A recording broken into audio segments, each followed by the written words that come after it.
Je présente rapidement le texte le titre que Bernard a voulu nous donner. Je le relis pour ceux qui l'auraient lu rapidement dans l'annonce.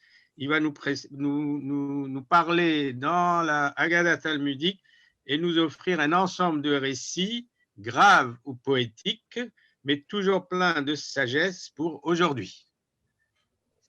À toi, Bernard. J'y vais. 2 remarques avant que je débute ma conférence. Premièrement, les agadotes s'écrivent sans la lettre H pour commencer, contrairement à la Haggadah de Pâques. Deuxièmement, le Talmud que j'ai étudié pour effectuer cette conférence était celui de Babylone, Talmud Bavli. Je signale que le Talmud ne connaît sa rédaction définitive qu'en l'année 390 pour le Talmud de Jérusalem et l'année 500 pour le Talmud de Babylone. Pour commencer, je vous présente un motto, comme je le fais pour toutes mes conférences. Je dis, l'intelligence de la femme est dans son ornement, l'ornement de l'homme est dans son intelligence. Toutefois, je n'en crois la Bible, l'homme a été créé à partir de la poussière et la femme à partir de la chair humaine. Le Talmud, comme vous le savez, se compose de 2 parties. La Mishnah, dont le rédacteur principal était Judah Hanassi, qui traite de la totalité de la loi juive, puis la Gemara, composée principalement par les maîtres babyloniens, travaillant essentiellement dans les écoles de Shura, Nehardea et Pumbedita. Ce travail consiste principalement à expliquer et à commenter la loi contenue dans la première partie, c'est-à-dire dans la Mishnah, et 85% environ de Haggadot se trouve précisément dans la deuxième partie, c'est-à-dire dans la Gemara. On trouve notamment dans cette seconde partie l'opinion de nos rabbins sur l'éthique, la religion, les coutumes, la jurisprudence, l'enseignement et la transmission du judaïsme. Le Talmud, tel qu'il se présente, contient donc la description des lois juives et de très nombreux agadotes. Plusieurs centaines de ces dernières ne traitent pas de problèmes juridiques, mais abordent, discutent, étudient et développent tout ce qui concerne les problèmes du cœur et de l'esprit. Elles sont bien sûr différentes les unes des autres, mais un trait, une affinité les lie toutes. Le respect total envers les 2 principaux dogmes du judaïsme, le Chaim et le Dibar Tabam, en français, la vie et la transmission du judaïsme. 2 principes qui ont permis que nous soyons tous là aujourd'hui.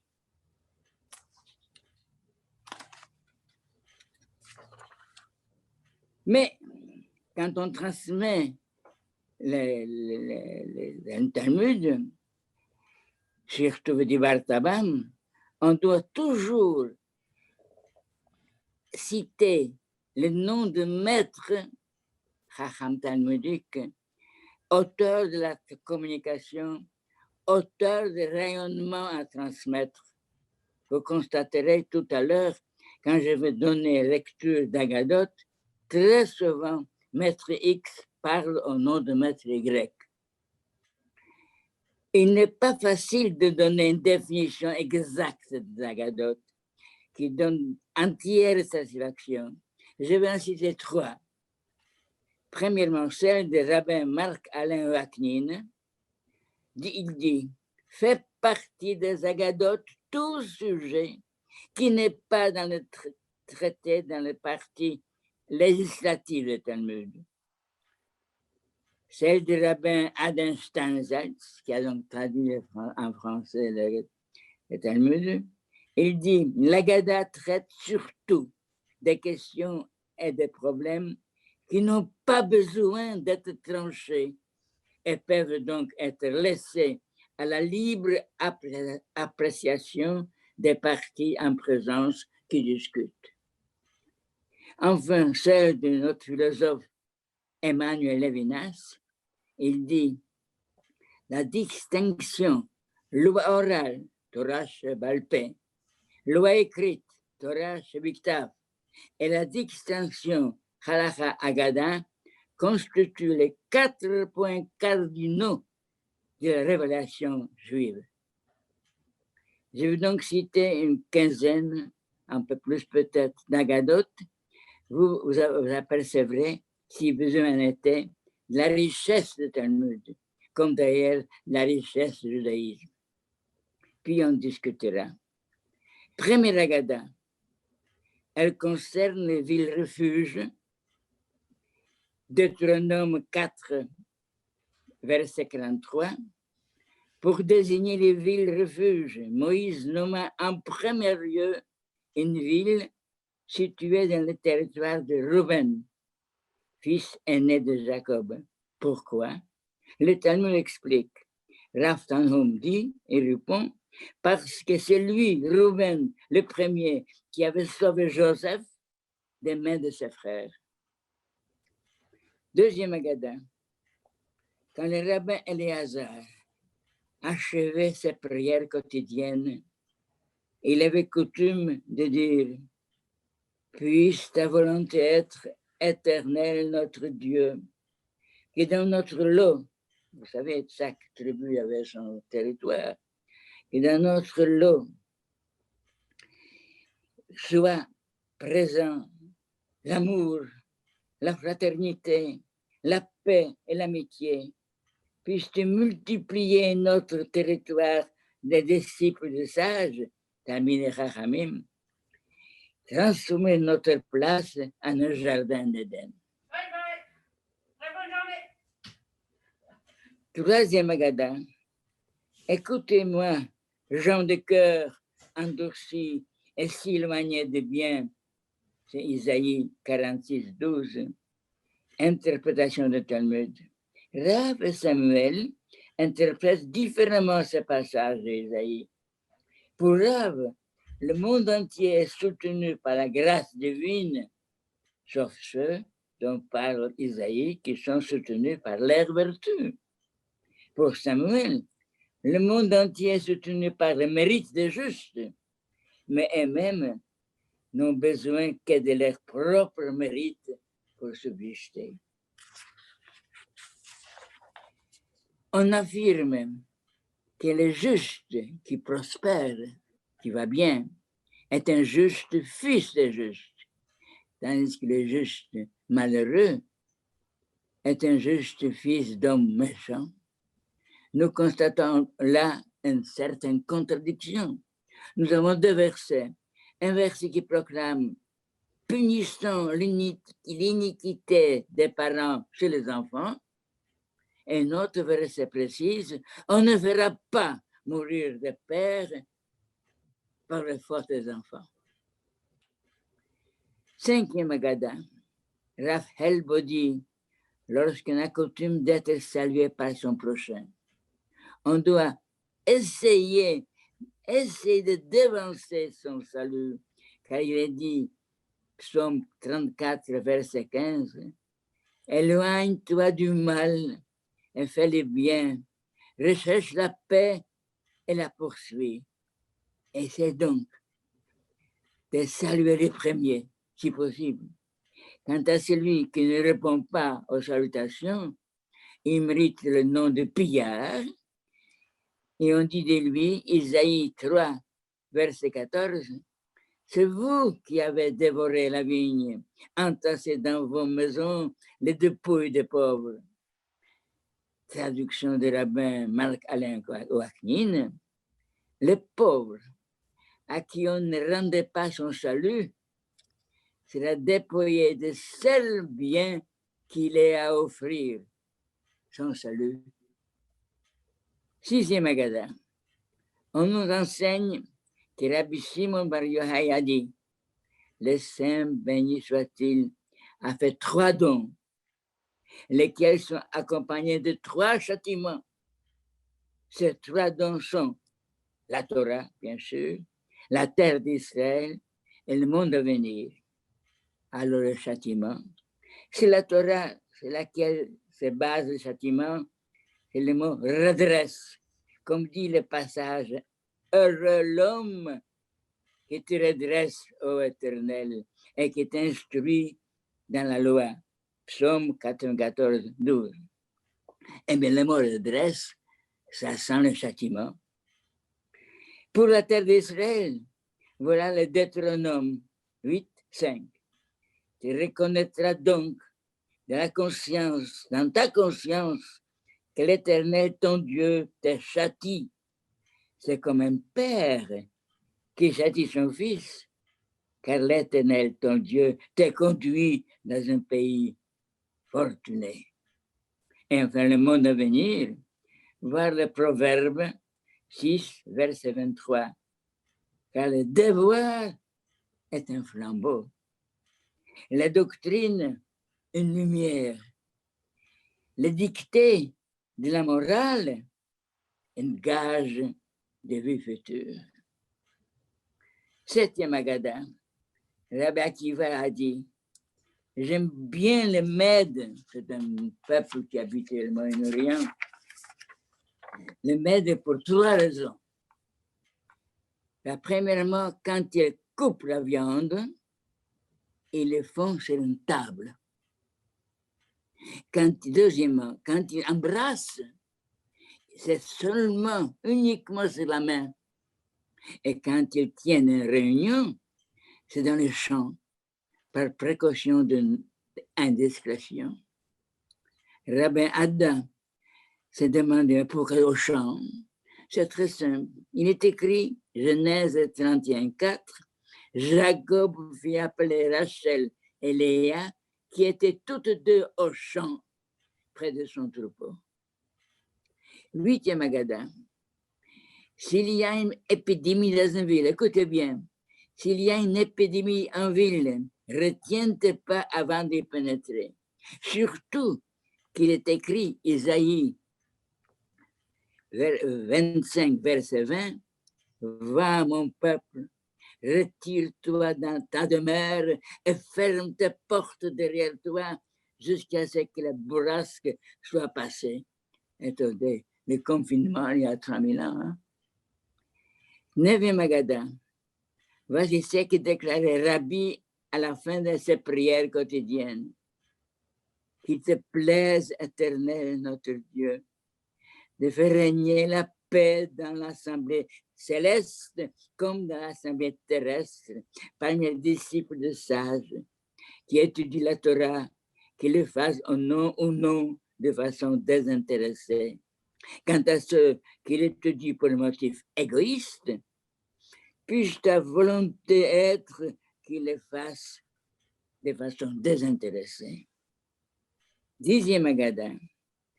Quand Rabbi Sheshet, moi je l'aime beaucoup cet rabbin, quand Rabbi Sheshet jeûnait, il disait, souverain du monde, au temps où le temple existait, quand un homme commettait un péché, te préconisait qu'il offre un sacrifice, à savoir la graisse et le sang d'un animal.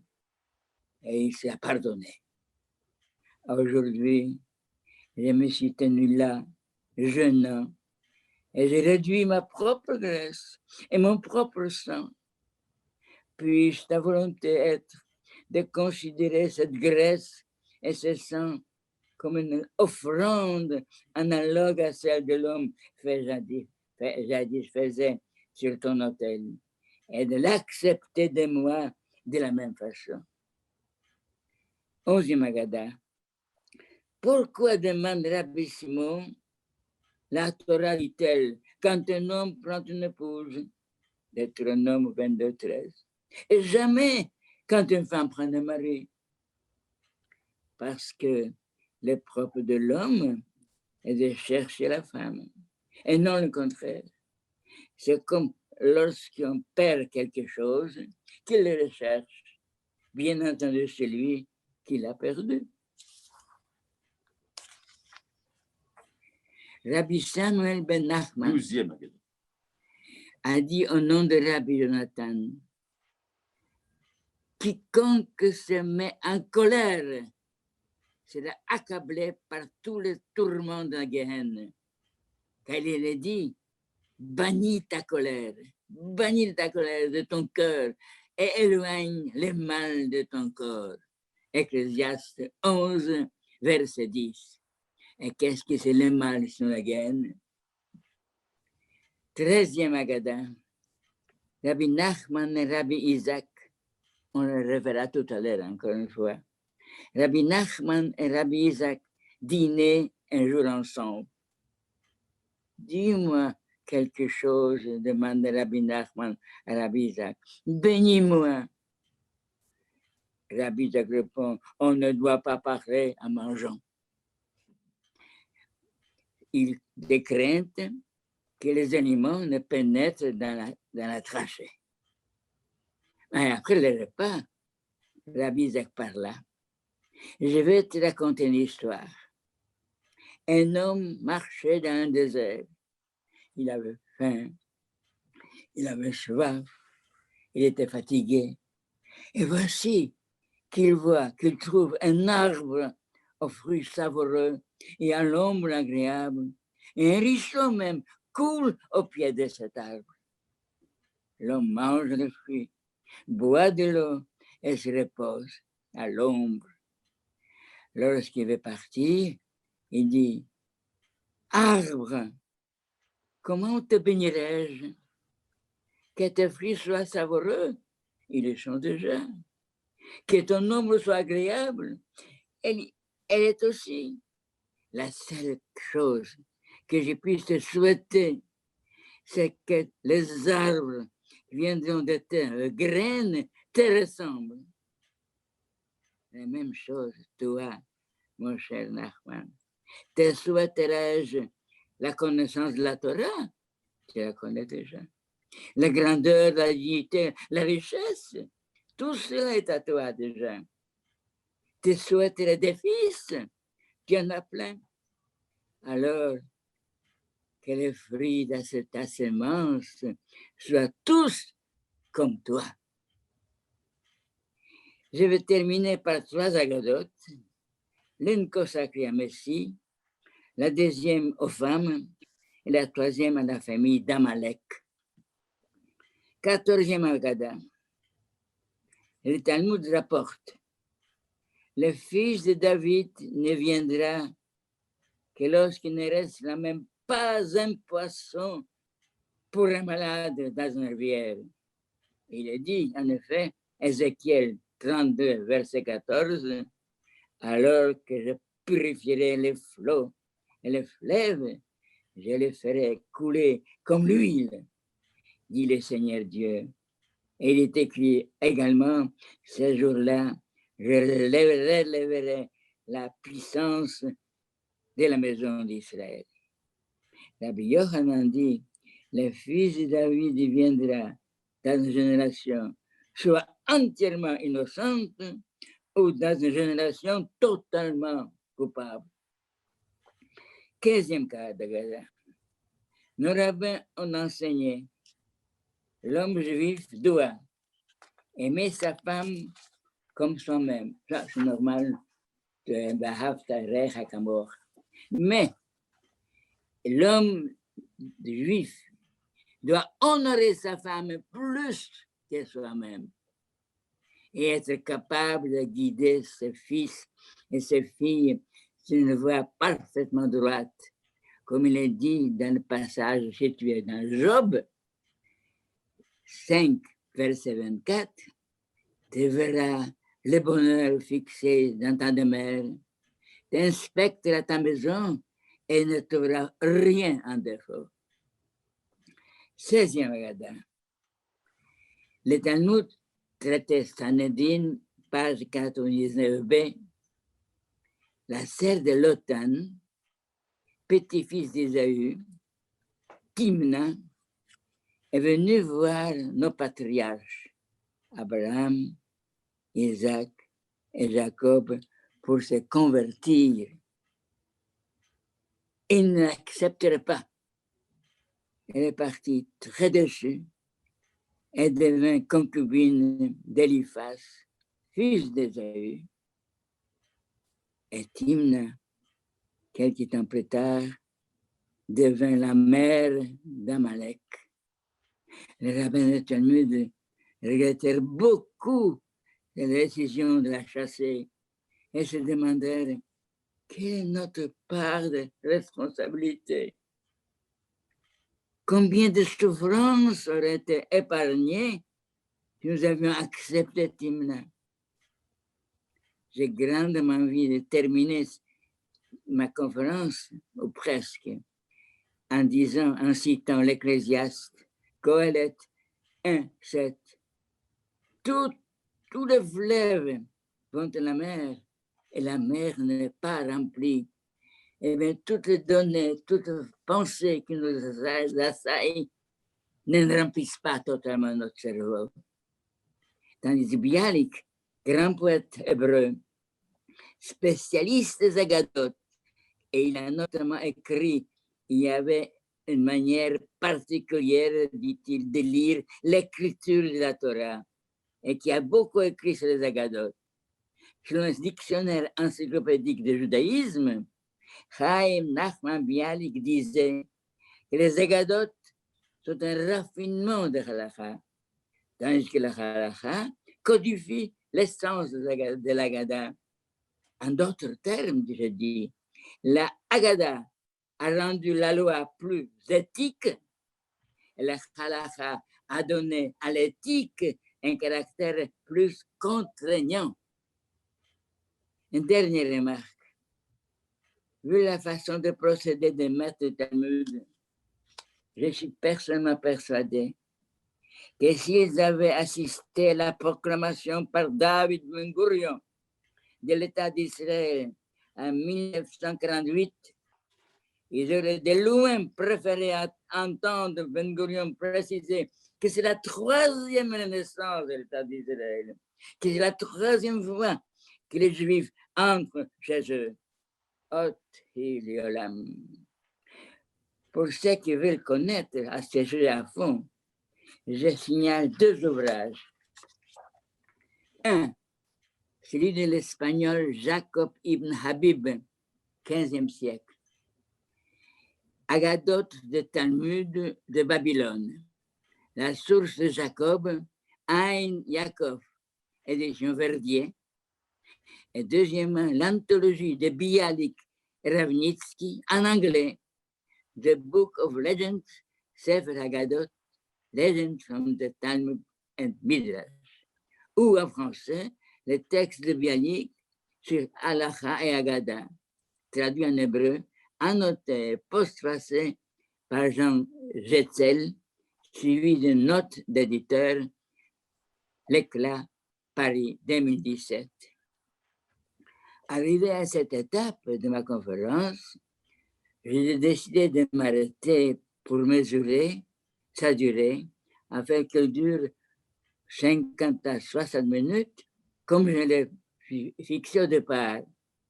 Il manque une dizaine de minutes, or ma tête est encore remplie encore de tellement de mots, de tellement de phrases. Écoutez plutôt. Le Talmud n'était pas écrit en une journée, mais initié par Rav Ashi, il était composé par de nombreuses générations de maîtres. C'est donc normal de trouver des traités plus ou moins riches en Haggadot. Selon Rabbi Steinsaltz, il n'y a pas de différence fondamentale entre la Halakha et la Haggadah. Et parfois, elles sont tellement imbriquées ensemble qu'il est difficile de les distinguer. De plus, même si les Haggadot, même si la Haggadah n'est pas directement liée au sujet qui est traité talmudique, de traité talmudique en fonction, elle en participe de façon intime par ses attaches avec la halakha. Certains traités talmudiques, comme par exemple Berachot ou Sota, sont riches en Haggadot, car ils traitent des valeurs éthiques et religieuse. Tandis que d'autres traités, comme par exemple Héroïne, dans lesquels la Haggadah est presque totalement absente, je tremble parfois quand je pense au brûlement des Talmuds au Moyen-Âge, une perte qui aurait pu être irréparable. Je vais toutefois, avant de vous remercier de m'écouter, permettez-moi de vous transmettre encore un Haggadah concernant un couple, comme je vais se nommer, Isaac et Nachman, Rabbi Isaac et Rabbi Nachman. Rabbi Isaac demande à Rabbi Nachman, dis-moi, pourquoi tu n'es pas venu à la synagogue hier? Qu'est-ce qui se passe? Parce que j'étais très souffert, j'ai beaucoup souffert ce jour-là, répond Rabbi Nachman. Mais tu aurais pu rassembler 10 personnes chez toi, j'appelle Rabbi Isaac. Oui, mais ça demande trop de travail et absolument j'étais incapable de le faire. Mais tu aurais pu simplement, dans ce cas-là, demander à l'officiant, dis-je, de t'informer du moment exact où la communauté commence à prier. Regarde, par exemple, mais Didier explique toujours Rabbi Isaac, Rabbi Nachman. Rabbi Yochanan précise, au nom de Rabbi Shimon, que signifie la phrase dans le psaume 69, 14. Je t'adresse la prière au moment favorable. Mais ça veut dire que moment favorable veut dire quand la communauté commence à prier. Voilà ce que tu dois faire. Avant de vous remercier donc, je tiens encore de vous signaler la phrase que j'ai écoutée presque tous les jours de mon grand-père qui était Rosh Yeshiva à Przemyśl, la ville de Pologne, qui me disait je suis fier d'être juif. Je suis très fier d'être juif, disait-il, parce que si je n'étais pas fier, je serais juif quand même. Merci de votre attention.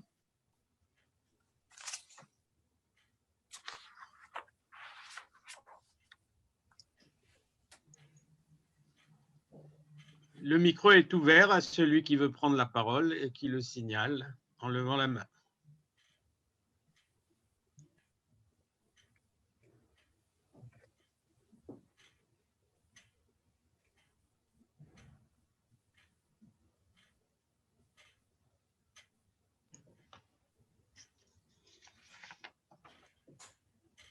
Avec ta permission, Bernard, puisqu'on n'a pas encore pris la parole, je voudrais ajouter 2 ou 3 informations sur ce dont on dispose en français concernant le Talmud et concernant en particulier…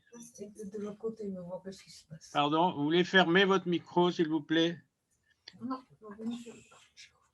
Donc, je disais quelques informations sur ce dont on dispose en français aujourd'hui. Et la chose suivante,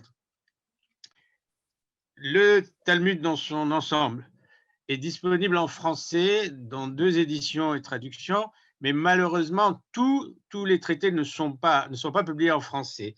Il y a d'abord, tu l'as cité souvent, le Talmud de Steinsaltz, qui est un monument traduit en 40 langues, mais malheureusement, en français, tout n'est pas encore traduit. D'accord? Et Steinsaltz a fait cette chose magnifique pour faciliter les choses aux lecteurs, aussi bien aux lecteurs hébraïsants que les autres lecteurs dans les traductions dans d'autres langues, c'est de disposer la page du Talmud un peu différemment que les pages du Talmud classique, qu'on appelle l'édition de Vilna, mais en facilitant la lecture, et en particulier quand il traduit, il dit rédaction assistée, il donne les passages du Talmud avec la référence et en gras, et il explique pour accompagner le lecteur qui n'est pas encore très familier, il donne des explications qui sont très éclairantes. On dispose aussi en français de ce qu'on appelle l'édition Schotterstein. C'est là aussi un projet pharaonique où les éditeurs tentent de rendre totalement disponible en français, en anglais, en hébreu, dans d'autres langues, donc, une page du Talmud de Vilna exactement de la même manière que les Talmidei Chachamim, les gens qui ont étudié le Talmud, le lisaient, c'est-à-dire avaient les yeux sur ces pages du Talmud depuis des siècles et des siècles. C'est une grande réussite. Malheureusement, tous les volumes ne sont pas disponibles en français, ils le sont en anglais, évidemment. Voilà ce que je voulais ajouter, et en particulier sur Bialik, tu as signé évidemment, tu as signalé la grande encyclopédie de Bialik, et j'ai oublié du nom de son collègue, bon, sur le Sefer HaGadot, et tu as signalé aussi donc ce petit livre qui est disponible en traduction aux éditions Verdier, c'est Halacha et Haggadah. C'est un petit livre, mais d'une très très grande importance, parce que Bialik il dit beaucoup de choses, des choses qui peuvent nous surprendre, des choses qui peuvent nous provoquer, des choses qu'on n'est pas obligé de suivre, mais ce petit livre est très très très précieux. Enfin, un dernier petit mot sur l'ensemble des présentations de textes talmudiques. Tu as évoqué le nom de Lévinas. Dans un de ses volumes de lecture talmudique, il y a ce volume qui s'appelle L'au-delà du verset, dans lequel on trouvera de nombreuses avances, enfin des nombreuses définitions et propositions de lecture de Lévinas sur ce qu'est le Midrash. Voilà ce que je voulais dire, juste pour accompagner et ouvrir nos discussions. Alors, je donne la parole aux autres. Je voudrais souligner simplement deux choses. J'ai explicité ces deux. Je les connaissais, j'ai explicité deux égadotes qui doivent être dites hier, aujourd'hui. Le confinement et surtout la colère. Il demande, il prie, supprimer, c'est possible, les sentiments colériques. Parce que chaque fois, quand je me mets en colère de manière très tendue, une goutte de poison est sortie de thyroïde et versée dans le sang. Une goutte, plus une goutte, plus une goutte, ça fait souvent beaucoup et ça parfois quelques années de vie à perdre.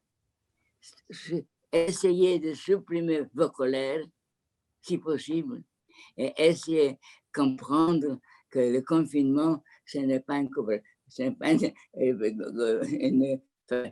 couverte d'aujourd'hui.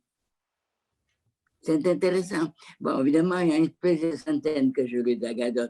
J'ai cité un 17, les autres se ressemblent plus ou moins. Mais j'aimerais vous dire encore une fois que la Bible, que je veux dire, le Talmud, citer les deux dogmes, il faut que vous sachiez, que vous ressentez une chose sûre, que le premier dogme, oui, que dire, par exemple, oh, vous savez, même Yom Kippour, c'est tellement sacré, si on est malade, si on est en danger de mort, il est interdit de ne rien faire, il faut prendre la voiture et courir chez le médecin. La vie, pas de jeton. Et deuxièmement, c'est la transmission. Vous dites, Bartabam, vous dites normalement 2 fois par jour dans la prière principale, le Shema Israël. Vous dites, Bartabam, tu transmettras tout ce qui te sait à tes enfants. C'est très important de savoir. Il faut le faire. Et si vous voyez, il n'est pas interdit de transmettre à ses petits-enfants également. C'est très important. Après, je viens de le dire vite, mais je répète une deuxième fois, si nous sommes là, vivants, nombreux, quand tous les autres peuples du Moyen-Orient qui nous entouraient, tous ont disparu, et des grands peuples comme les Étrusques, les Philistins, on ne voit rien. Ce qui reste, c'est nous, les Juifs. Elle en est deux, ces deux principes fondamentaux du judaïsme. La vie est vidy barza, Chaim vidy barza bam. Je voudrais faire une proposition pour la suite de notre séance. Tu as cité, Bernard, de très nombreux passages des Agadotes, mais c'est difficile d'intervenir parce qu'il y en a trop d'abord et comme on ne les a pas sous les yeux.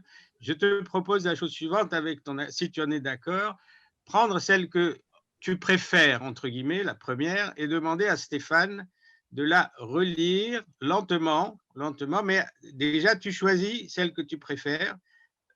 Voilà, et je te propose d'en prendre une pour qu'on puisse à l'oreille retenir. C'est très difficile d'intervenir sur tant de choses, Bernard, d'accord? Si tu es d'accord. Hein? Vas-y, choisis. Alors. Voilà, tu choisis. Birchoutra, bon, avec ta permission. Tiens, ça ici, c'est l'entrée. Oui, mais regardez. Non, Refuge. non, c'est pas ça. Ça, c'est beau, ça. Bon, vas-y, continue. Troisième, regardez, pareil. Quatrième. Quatrième. La naissance d'Amalek. Amalek. Alors peut-être celle qui concerne Amalek et la fille de la mère d'Amalek. Oui, c'est bien. Timna. Timna, où est-ce qu'elle est, Timna? Timna, c'est intéressant. Timna, voilà. Voilà, alors je lis, c'est à sa 16e Agada. Le Talmud, c'est le traité Sanhédrin, 99, page B. La sœur de Lotan, le petit-fils d'Ésaü, Timna, est venue voir les patriarches Abraham, Isaac et Jacob pour se convertir. Ils ne l'acceptèrent pas. Elle partit déçue et devint la concubine d'Éliphaz, fils d'Ésaü. C'est son oncle, donc. Hein. Timna devint la mère d'Amalek. Et les rabbins du Talmud regrettèrent beaucoup cette décision, la décision de ne pas accepter Timna, la décision de ne pas convertir Timna. Ils regrettèrent beaucoup cette décision et se demandèrent quelle est notre part de responsabilité dans le fait qu'Amalek ait été enfanté par Timna. Quelle est notre part de responsabilité? Combien de souffrances auraient été épargnées si nous avions accepté Timna? Je peux intervenir? Bien sûr. Voilà, justement, à ce propos-là, il y a une autre Agada que j'ai entendue, mais excusez ma mémoire. On dit que lorsqu'une situation pareille se présente, cette personne vient, on ne doit pas la renvoyer, on doit la repousser d'une main et la tirer de l'autre, de lui laisser un espoir, et alors elle ne serait pas allée chez Éliphaz. On dit la même chose d'ailleurs à propos de Jésus. Jésus serait allé avec un grand rabbin dans une auberge et il a dit que l'aubergiste avait des beaux yeux.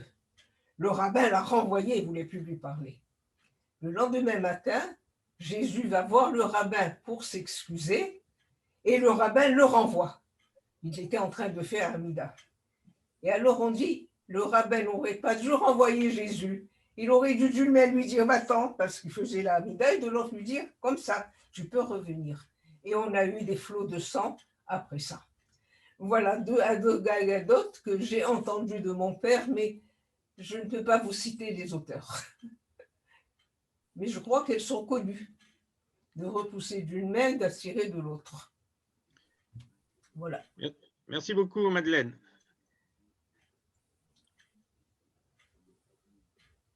Mais je pense que Bernard connaît celle-là, parce qu'il connaît tout, Bernard. Je suis émerveillée quand il parle. Donc, il doit connaître cette agada aussi. Je ne sais pas. Je peux mettre les agadotes à l'écran si vous me donnez le partage d'écran. Est-ce que c'est possible, Stéphane, ou c'est trop C'est écrit trop petit. Si tu veux Non, bien, non, non, non, je peux le faire. Hein. le faire Mais comment?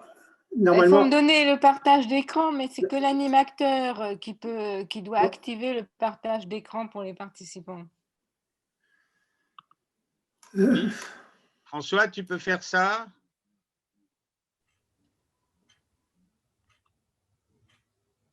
non, c'est Charlie qui peut le faire parce que c'est l'animateur principal qui doit. C'est dans les D'accord. options. Je voulais juste une remarque sur le partage d'écran. Est-ce que, si vous voulez, on peut le faire. Est-ce que c'est vraiment nécessaire de mettre un texte? Parce que j'ai l'impression que c'est peut-être plus vivant quand les participants se voient et se répondent l'un à l'autre au niveau de l'échange. Mais bon, Tony, si tu penses que c'est mieux de faire le partage d'écran, on va faire le partage, il n'y a pas de problème. Voilà, Oui, je soutiens la proposition de Béatrice. Et si ça paraît trop figé, voilà, ça fonctionne, ça fonctionne. on reviendra à ce que tu dis, oui. D'accord. Alors, Béatrice, donc, je vais te nommer co-hôte. Donc, allons-y. Ça y est, ça fonctionne de nouveau. On était parti, on n'avait plus la connexion. D'accord. Alors, Béatrice, voilà. Nommé co-hôte. Voilà, c'est fait. Donc, Béatrice, tu peux désormais mettre le texte à l'écran. Le voilà.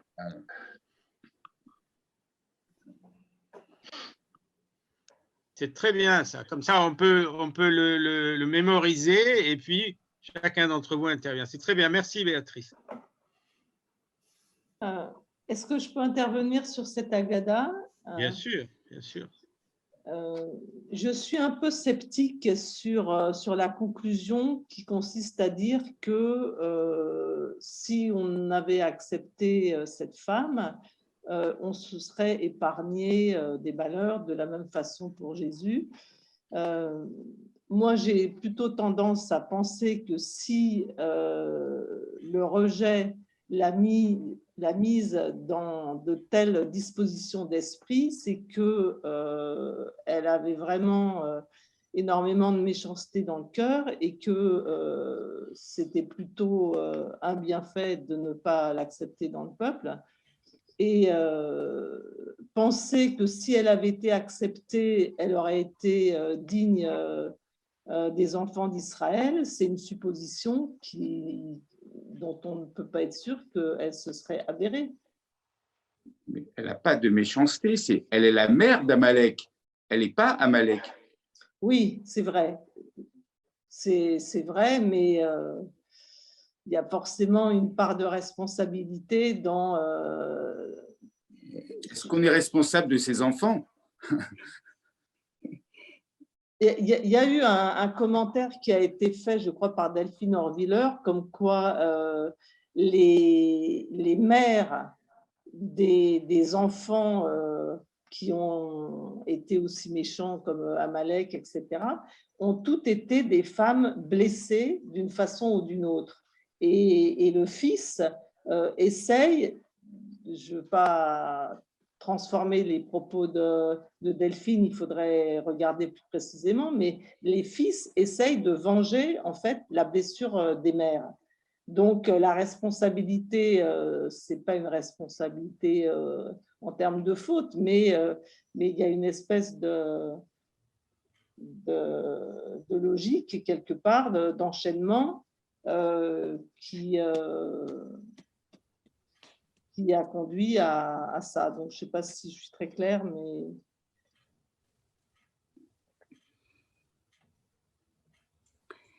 Non, elle désirait entrer dans la famille. Vénère, c'était son plus grand désir. Elle les a vus à tour de rôle, Abraham, Isaac et Jacob. C'est que vraiment, elle avait envie de rentrer dans le judaïsme et de quitter Esav et ses histoires. Et on l'a rejetée brutalement, à 3 reprises. Je pense, et c'est pour ça, moi, cette Agada, que je crois même que le grand rabbin Sirat la cite, cette Agada-là, il dit, il ne fallait pas la renvoyer. Lui dire, attends, lui donner l'espoir de revenir. Ça veut dire, bon, écoute, maintenant, ce n'est pas le moment, plus tard, peut-être qu'il y aurait eu des réflexions. Et c'est la même chose pour Jésus. On ne doit pas renvoyer, quand Bernard a dit, je le remercie, la colère.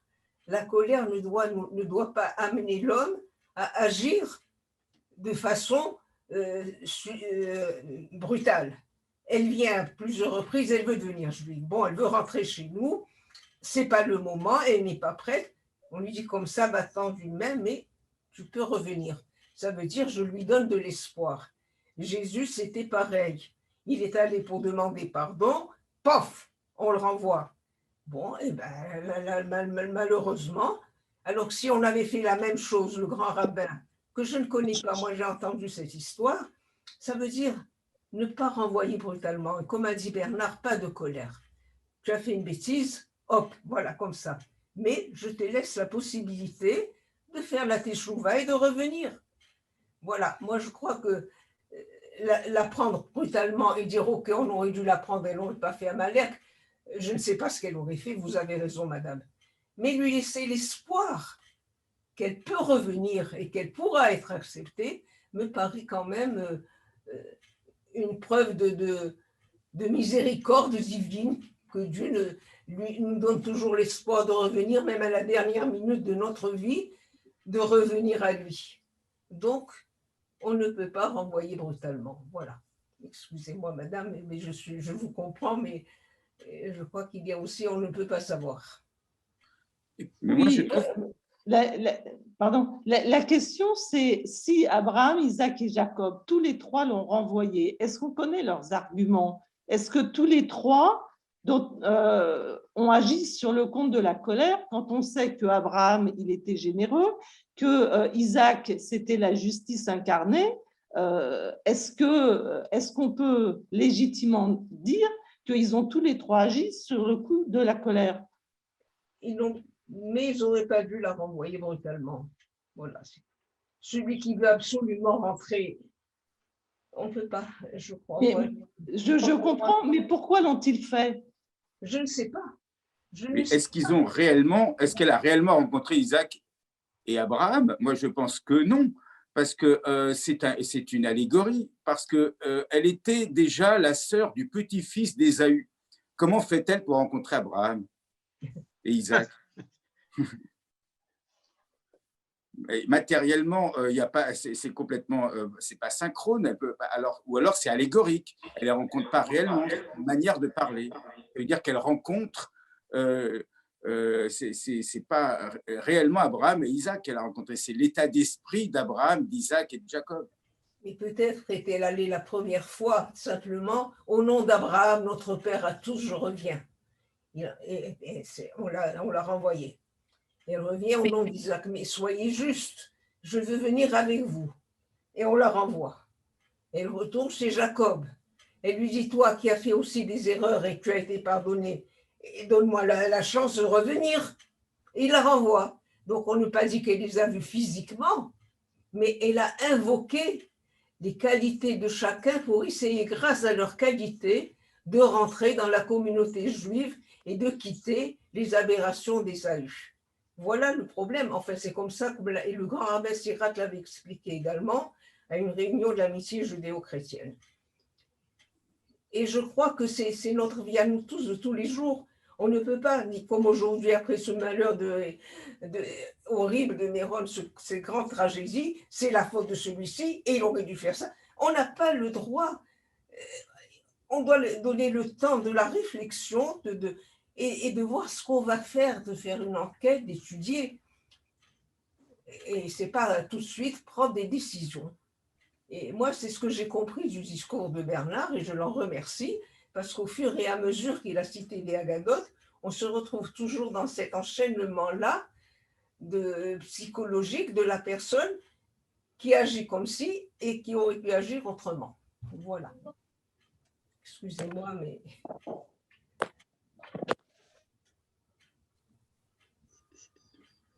Personne ne veut intervenir. Si c'est le cas, je peux. Vas-y. Oui. Évidemment. Oui, comme Stéphane, je crois qu'il faut prendre toutes les agadotes comme des allégories. Le but, c'est une sorte d'enseignement de sagesse. Et de façon générale, je crois que tout ce corpus absolument prodigieux de Haggadah, tous ces recueils midrashiques, ces nombreux recueils midrashiques, sont en fait, ont constitué peut-être le noyau de la conscience juive à travers les âges, peut-être plus que le récit biblique.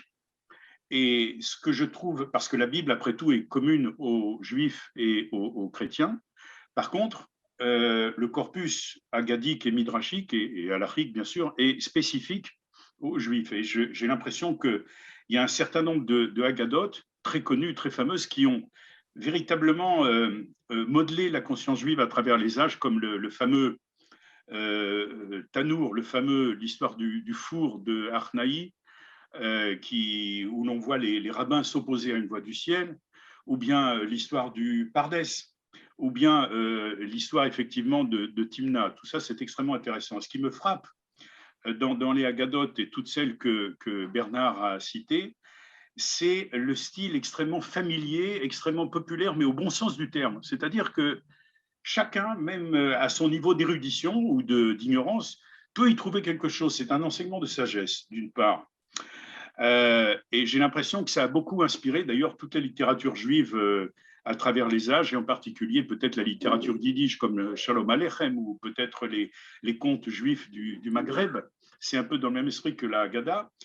Et il y a aussi quelque chose que j'apprécie énormément dans la littérature haggadique, c'est sur le fond, bon, outre le style savoureux, parfois avec un peu d'humour, il y a quelque chose que j'apprécie, c'est un certain esprit critique. C'est-à-dire que l'on montre souvent, effectivement, il y a un recul par rapport à soi-même. Il n'y a pas une glorification, parfois un peu une glorification du peuple juif, mais il y a aussi beaucoup une capacité d'autocritique, sans qu'elle atteigne évidemment la haine de soi-même, mais une petite capacité d'autocritique, comme on l'a vu dans l'histoire de Timna, effectivement, et c'est parallèle d'ailleurs à ce que dit Nachmanide. Nachmanide dit la même chose à propos de Ishmaël, puisqu'il reproche, dans l'un de ses commentaires, il reproche à Sarah d'avoir maltraité Agar, et il dit voilà, c'est à cause de cela que Ishmaël nous fait des tourments à travers les âges, etc. Bon, encore une fois, il ne faut pas prendre ça à la lettre, mais c'est un enseignement de sagesse, un enseignement général. Et il y a aussi une troisième, je ne sais pas si c'est la troisième chose là dans l'ordre, que j'apprécie beaucoup, c'est la capacité du peuple juif de faire face à Dieu, de s'opposer à Dieu, en tout cas d'être en controverse avec Dieu, comme l'histoire de la Bat-Kol, la voix du ciel, auquel s'opposent les rabbins, au nom d'ailleurs d'un argument de Torah, c'est tout à fait intéressant, au nom d'un verset de la Torah, Lo Bashamaim. De même, une autre histoire qui me frappe, c'est toutes les controverses entre Moïse et Dieu. Moïse, je dirais, affronte sans peur Dieu, essaye de s'opposer à ses décrets, protège le peuple juif, et justement aussi au nom des versets de la Torah. Donc là, voilà, je trouve qu'il y a quelque chose d'intéressant qui en quelque sorte, développe un certain esprit critique. Voilà, un certain esprit critique, un certain recul à l'égard de nous-mêmes, à l'égard des autres, mais aussi à l'égard de nous-mêmes. Voilà, c'est ça que je trouve intéressant, une indépendance et une audace d'esprit que peut-être les rabbins d'aujourd'hui n'ont pas. Voilà, excusez-moi d'avoir été un peu long. Je vais ajouter quelque chose, cher Charlie, que je n'ai pas parlé de halakha, parce qu'il y a des halakhot qui sont contaminés par la Haggadot. Il y a un fait qui ne trouve que dans les halakhot, en dehors de Acherabim, décider sur la majorité, il y a plusieurs fois dans le Talmud, une dizaine de fois que je lis moi-même, où il n'y a pas d'accord parmi les rabbins concernant des choses importantes. Je vais faire halakha, qui doit être d'un jour en un autre. Qu'est-ce que la décision? Attendons, Messie, il décidera. Ah, Veteiko, c'est un mot Veteiko qui est devenu maintenant pratiquement dans le langage juif, yiddish. Veteiko, attendons, ne nous pressons pas. Il y a souvent Veteiko, il ne décide rien. pas facile, parce que chaque fois, ils ont avaient persuadé. Il y avait ici le deux voix qui sont manifestées, ont décidé parfois, pouvaient décider. Rien n'était décidé. En ce qui concerne Agadot, qui était notre, mais aujourd'hui notre but pour discuter, il n'y a pas de décision. Tout le monde est d'accord, tout le monde est d'accord, ce qu'il dit. Les autres disent, tu as peut-être raison, et on s'en va. Quand ce n'est pas pareil, quand il s'agit de les fêtes religieux purs, où il y a Achei Harabim Lehatot, souvent, et décident la majorité, très souvent, mais on ne dit pas dans le journal, il faut lire la Gemara pour voir quand est-ce qu'ils décident suivant la majorité. Et souvent, très souvent, pour des raisons, même quand il y a majorité, plusieurs fois j'ai constaté, attendons les messieurs, on ne décide rien. C'est comme ça. Que faire? Est-ce que c'est mal? Je n'en sais rien. Est-ce que c'est mal? Vous savez, ils aimaient bien, chacun, vous devez bien avoir raison, c'est pas facile d'accepter. Facile, parce que c'était de grands rabbins, c'était de grands savants. Et vraiment, seulement, il y avait comme ça des hommes aussi. Il y avait des fois des hommes. Je ne veux pas aller plus loin. C'est vrai. Remarquez, il y a deux choses dans la Gemara. Contradictoires et non pas résolues. Il n'a pas droit, par exemple, punir les vieux par la faute des enfants. Au contraire, on peut très bien discuter même les enfants par la faute des parents. Que faire? Ce n'est pas corrigé et c'est même pas peut-être pour ces contradictions. Il y a plusieurs contradictions dans la Gemara. Seulement ce qu'il y a, on sent l'humanité. On sent que ce n'est pas quelque chose on décide. Mais on va au fond des choses très souvent. On va au fond des choses. C'est extraordinaire. Quand vous lisez les Talmuds, quand vous lisez bien et travaillez beaucoup, vous êtes enrichi, vous réfléchissez différemment dans le domaine normal, dans la vie courante. Vous tenez compte de Talmud sans le savoir si vous étudiez. Or maintenant, il y a tout le Talmud est en français. Tous. Il n'y a pas le seul à Dîner. Il y a aussi un autre rabbin, celui par exemple qui a traduit Sanhedrin, qui traitait Sanhedrin, très intéressant parce que c'est une loi juive là-dedans, son résumé. C'est très intéressant. Est-ce qu'on peut redemander à Béatrice de repasser le texte de Bernard, hein? Je voudrais elle n'a pas de texte final. Mais si elle a le texte. J'ai rajouté plein de choses. Mais si, je l'ai, sinon je n'aurais pas commencé. Okay. Pour avoir sous les yeux. La même. Oui, je voudrais la même. Oui. D'accord, parce que je vous mettais celle des fils et des pères, mais ok. Alors la même, elle est là. Voilà. Il y a même une page manuscrite que j'ai ajoutée. Oui, non, mais ce n'est pas celle-là. Ce matin. Bernard, on aura comme ça sous les yeux le texte qui t'a fait tant réfléchir et qui nous permettra, excusez-moi, à nous aussi de réfléchir. J'ai deux remarques à faire sur ce texte. Donc, j'aimerais bien l'avoir sous les yeux et nos autres amis aussi. C'est bon là, vous l'avez? Pas encore. Pardon. Il a disparu, alors attendez, j'y retourne. J'ai même signalé une chose qu'on n'a pas fait attention. Je rappelle le problème qu'on a eu avec un rabbin, voilà. Grand rabbin de France, oui. qui a osé faire un speech en ne citant pas qui a dit cette phrase, en ne citant pas, comme ici, chaque fois, rabbin X dit au nom de rabbin.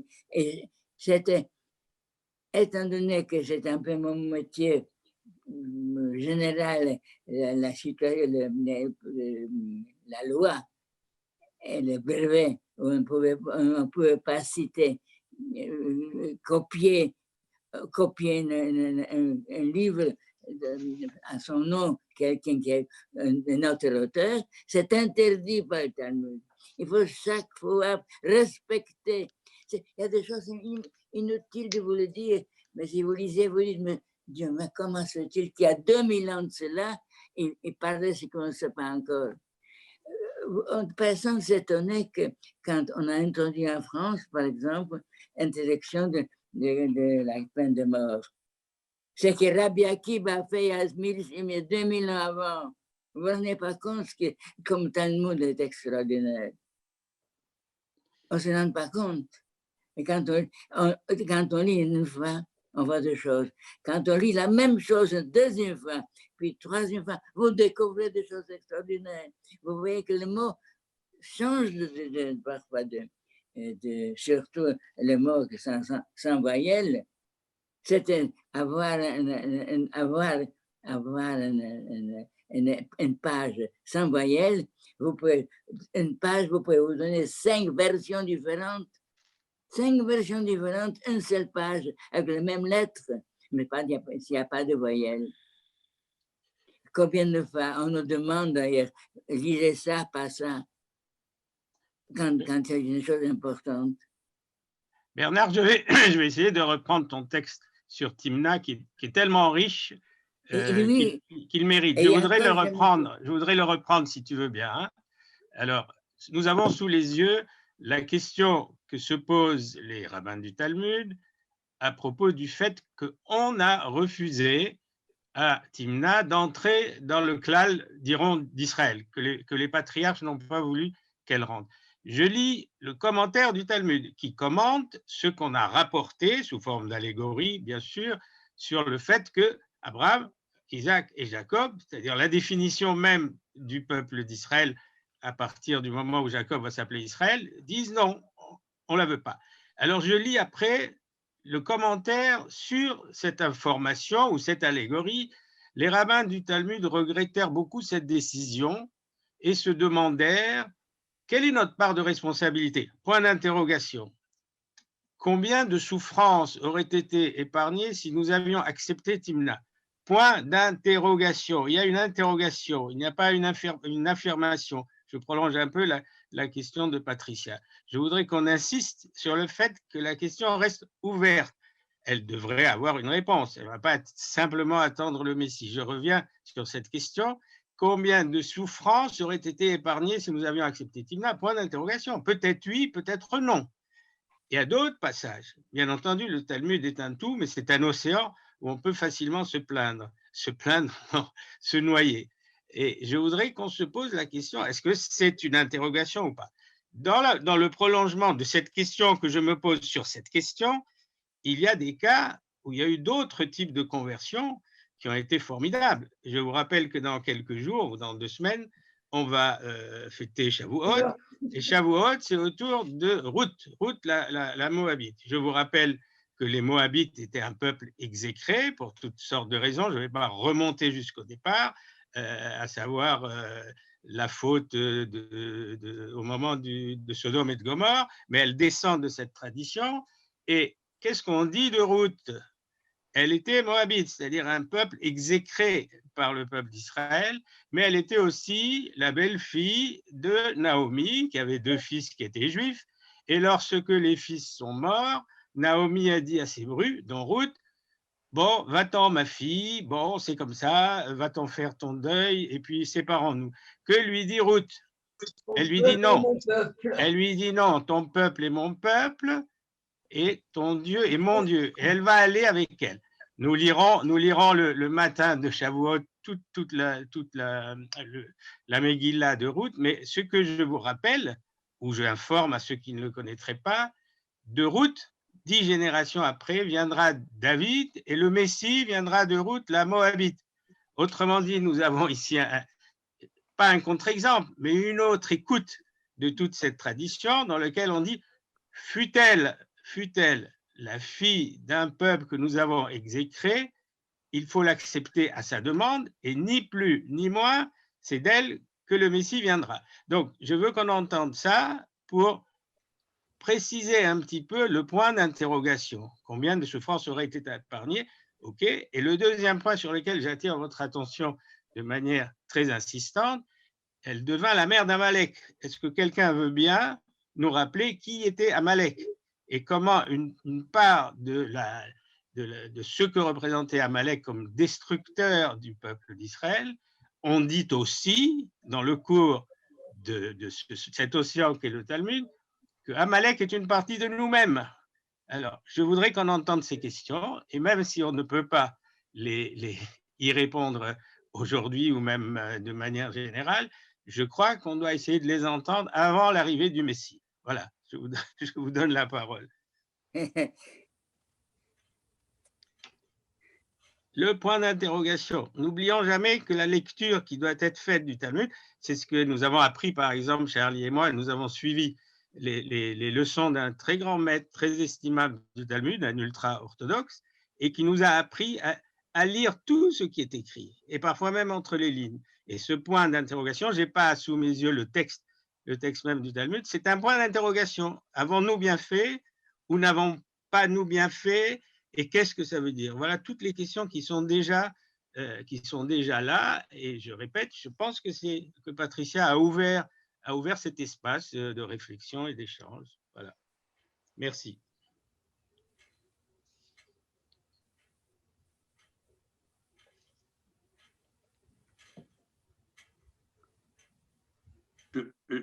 C'est juste une petite réflexion, c'est à propos de ce qu'a dit Bernard, cette expression teiko, pour une note, pour un petit clin d'œil.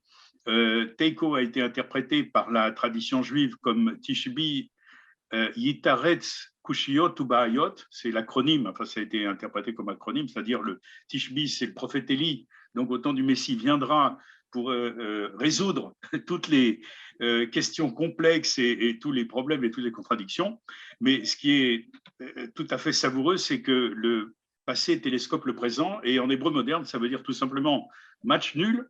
Et quand vous entendez à la radio israélienne les reportages sur des matchs, eh bien on dit, je ne sais pas, Maccabi Tel Aviv, Beitar Yerushalayim, Teiko Echad Echad, match nul 1 et 1, et c'est comme ça que le Talmud s'invite dans la contemporanéité juive. Et ça, je parlais, quand vous entendez de temps en temps un rabbin plutôt orthodoxe dire « Posez-moi des questions, j'ai tellement de réponses ». Ça existe aussi. Il y a beaucoup de réponses. Seulement, je suis persuadé que ça ouvrira, si vraiment vous étudiez à fond le Talmud, pas complètement, c'est difficile, il y en a 26 traités, mais 4 ou 5, mais au fond, vous allez ouvrir les yeux différemment sur le monde, tout à fait différemment. Parce que dites-vous bien que la vérité n'est pas une, la vérité a plusieurs facettes. Plusieurs facettes. N'importe quel scientifique sait maintenant. Imaginez-vous que pendant des siècles, plusieurs siècles, on croyait que la lumière c'est une onde. Et puis ensuite, venait quelqu'un, un scientifique important, à démontrer que la lumière c'est des atomes, des corpuscules. La lumière, c'est des atomes comme le corpuscule. Ce n'est pas un onde.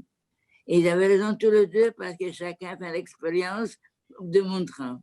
Jusqu'à venu un Français de Broglie qui a démontré que la lumière est une onde accompagnée de corpuscules. Voilà la vérité. Dites-vous bien que toutes les vérités qu'on croit 100% sûres sont sûres, mais ne sont pas complètes. N'est pas complète. C'est très compliqué.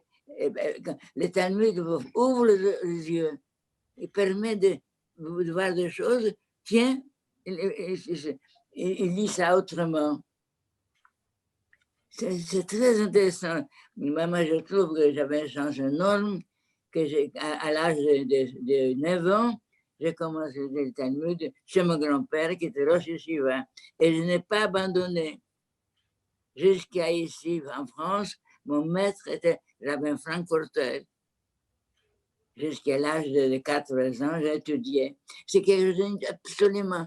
On ouvre les yeux sur le monde.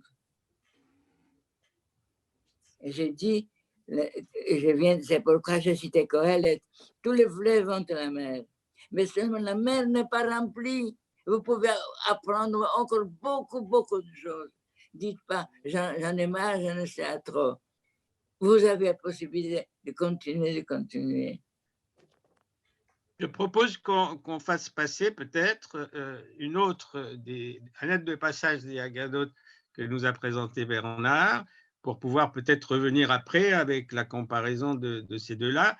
Je sens bien qu'une grande partie d'entre vous se sentent un peu paralysés par la difficulté d'entrer dans ces textes, et c'est compréhensible. Il y a une Haggadah très belle qu'il a dit au début, excusez-moi, je n'arrive pas à lire, quand il a parlé du kavod à sa femme, de l'homme à sa femme. Allons-y. Elle est très belle, justement. Tu veux bien, Béatrice? Ok, allons-y.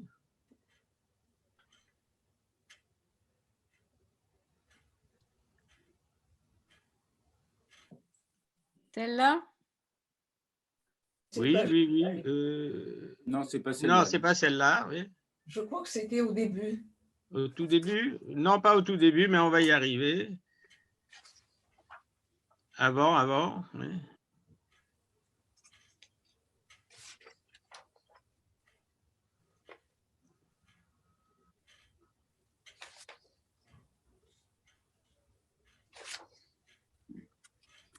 J'en profite peut-être pour Non, poser... c'est la 15e. C'est la 15e, alors on revient. Vas-y, oui, Stéphane. C'est Béatrice qui va faire passer. Voilà, c'est ça. Ah, absolument, oui. Okay. Voilà, elle est magnifique. Mais Patricia voulait dire quelque chose avant qu'on commence à la 15e Haggadah. Patricia? Oui, merci Tony. Quand on regardait le texte donc de la 16e, je ne vois pas où c'est marqué qu'elle a été rejetée brutalement. C'est marqué « ils ne l'acceptèrent pas ». C'est relativement neutre comme façon d'exprimer les choses. Bon, c'est un refus, mais ce n'est pas marqué brutalement. Donc, je ne sais pas si en hébreu… Excusez-moi, je n'aurais pas dû dire brutalement. Vous avez raison, madame. Mais le fait, c'est qu'ils ne l'ont pas accepté. Et c'est adressé à la… Mais on peut pas accepter… Enfin, on n'accepte pas tout le monde. Sinon, à chaque fois, on aurait peur en rejetant quelqu'un que le ciel nous tombe sur la tête.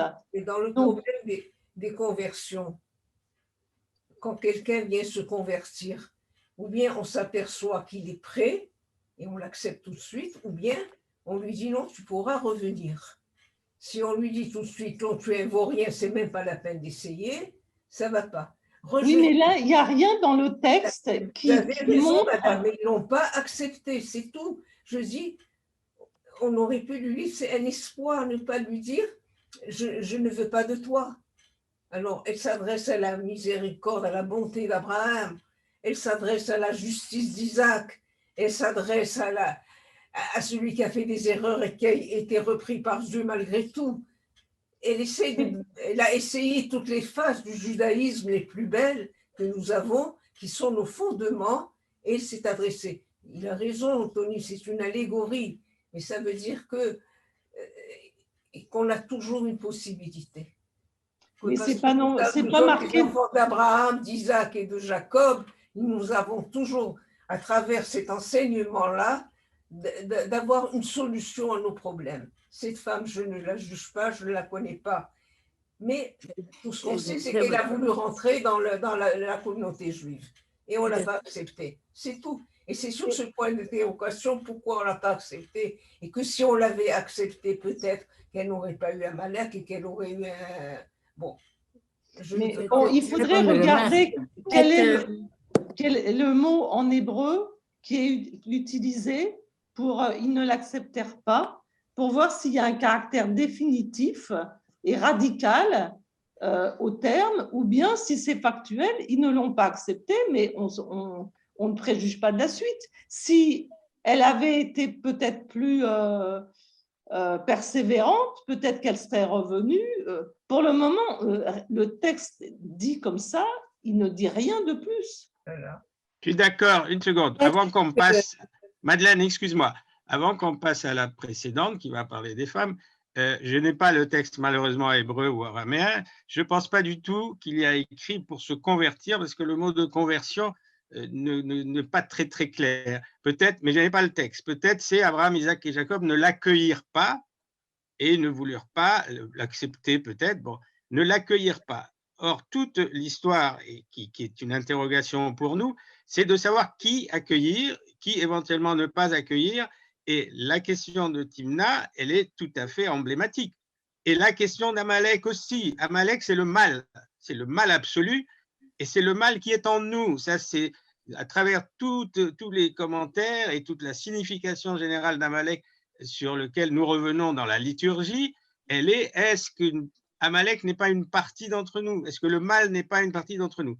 Mais pour ça, je vais plus loin à propos d'Amalek, mais je reviens à Timna. C'est la question, si ça se passe comme ça, quelle est notre responsabilité, demandent les Chachamim? Quelle est la part de responsabilité que nous portons dans cette situation? Pas seulement dans le refus d'accueillir Timna, la mère d'Amalek. Voilà. Mais je propose, oui, sauf s'il y a une question encore. Oui, oui, qu'une des pistes de réponse, en fait, on ne parle pas ici de pourquoi ils ne l'ont pas accepté, mais de la manière dont ils ne l'ont pas accepté. En fait, ça pose plutôt la question comment ils ont fait comment ils l'ont détourné, et pas pourquoi ils l'ont rejeté. Tout est ouvert, tout est ouvert, tout est ouvert. Oui, exactement. Mais il y a une phrase qu'il faut se souvenir. Il faut se souvenir de cette phrase. Je l'ai soulignée. Elle n'est pas. Il est transformé un peu en d'autres termes, je dis. Et non, c'est exactement pas Bialik qui l'écrit. J'ai traduit Bialik à ma façon. En d'autres termes, la Haggadah a rendu la loi plus éthique.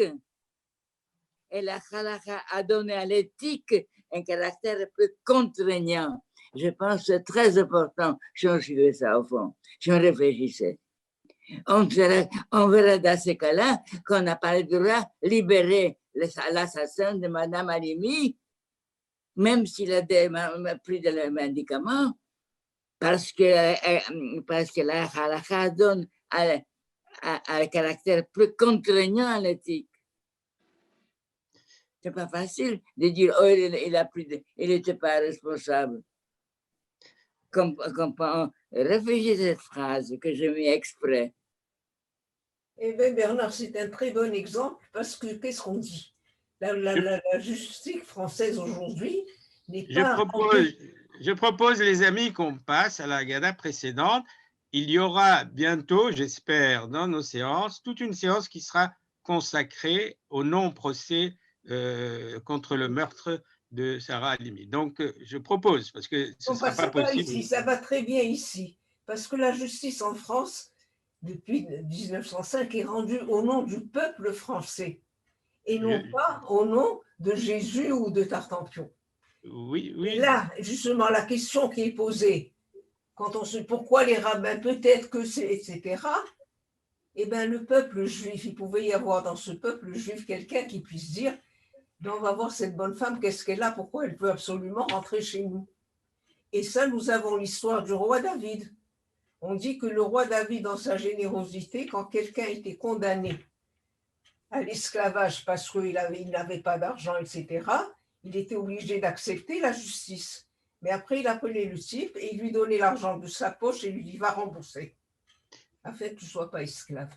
Ça veut dire qu'il y a eu quelqu'un qui a toujours dans notre religion, heureusement, nous avons des gens qui viennent, et comme Moïse s'est adressé à Dieu pour empêcher qu'on exécute tout le peuple, etc., qui est notre peuple.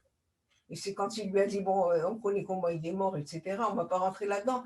Mais c'est toujours ce problème qui est quelqu'un comme pour Sodome et Gomorrhe, etc., qui puisse dire, même à Dieu, et même à ces grands rabbins que je respecte, bien entendu, les auteurs de la Haggadot, peut-être qu'on aurait pu faire mieux, peut-être qu'on aurait pu faire autrement. Voilà.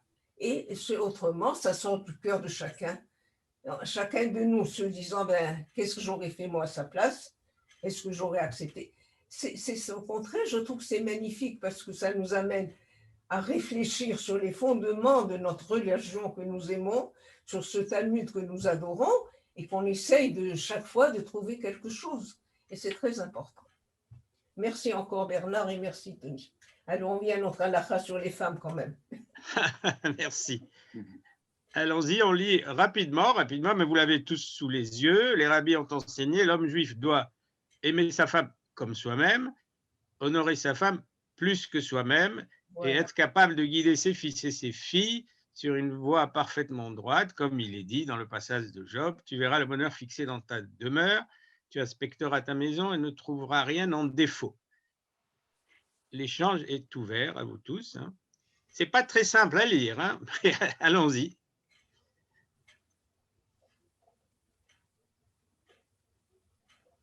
Eh bien, je pense que Rachi a dû aimer beaucoup sa femme et la respecter beaucoup pour avoir eu des filles comme elles étaient, ces filles toutes magnifiques comme des rabbins, et qu'on dit même qu'elles se mettaient le téphilin et les tzitzit.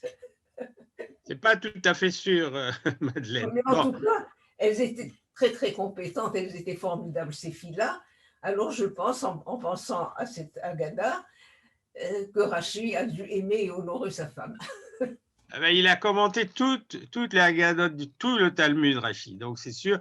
Et puis on pourrait revoir précisément cette Haggadah, quel est le commentaire de Rachi. Mais prenons-la comme elle est, et je suis sûr que ça pose beaucoup de questions. Aimer sa femme comme soi-même et l'honorer sa femme plus que soi-même. Est-ce que c'est une pratique absolument étendue dans le monde juif d'aujourd'hui? Je donne la parole à nos amis IES aussi. Je les invite aussi à en parler.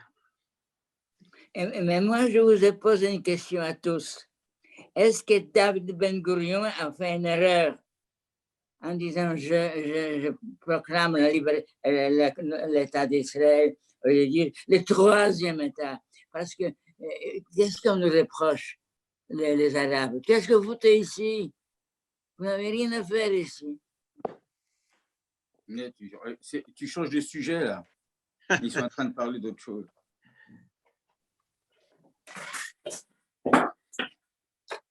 Plus rien, non? Là, tu parles d'autre chose là. Hein? Tu penses qu'on avait épuisé le sujet précédent pour changer de sujet? Non, ben, parce que si on reste sur un sujet, à 5 heures, c'est encore ici. C'est énorme les questions qu'on peut poser. Bien sûr, mais on va essayer quand même de l'interroger. Bon. On ne voit plus rien.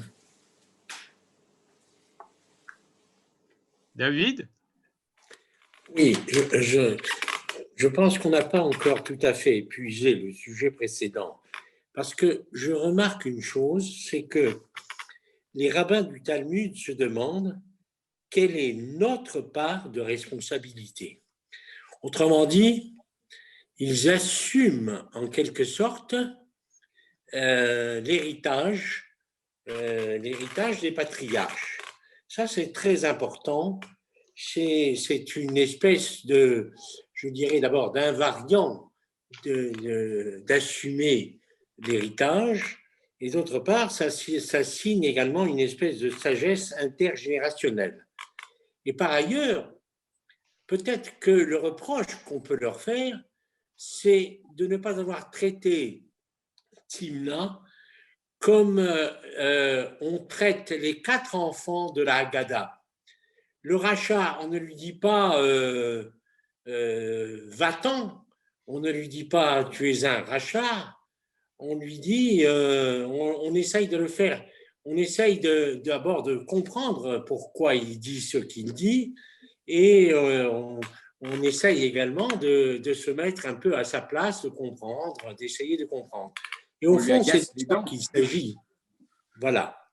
C'est ça que je voulais dire. C'est très important, la question des rabbins du Talmud, c'est-à-dire un millénaire après l'épisode de Timna, hein, au moins un millénaire après l'épisode de Timna, de dire quelle est notre part de responsabilité. Et je trouve que là, il y a un invariant du judaïsme très très fort.